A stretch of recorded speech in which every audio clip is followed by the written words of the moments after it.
ម៉ៅអើយអើយខ្មៅមានបងគឺឈ្មោះនួនអងទេ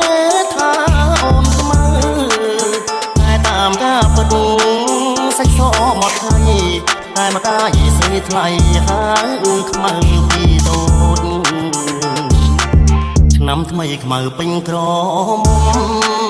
រូបល្អសែនសងគ្មានស្រីណាដូចខ្មៅជាស្រីខ្មែរគ្រប់លក្ខសំសូនប្រាជ្ញាក៏ឆ្លាតស្ដាប់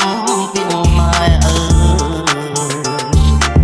ថ្ងៃនេះបនចូលឆ្នាំថ្មីបងឃើញខ្មៅស្រីអូនរៀបចំផ្ទះបោះរៀនទេវតាដាក់ការថ្វាយព្រះដាំស្ល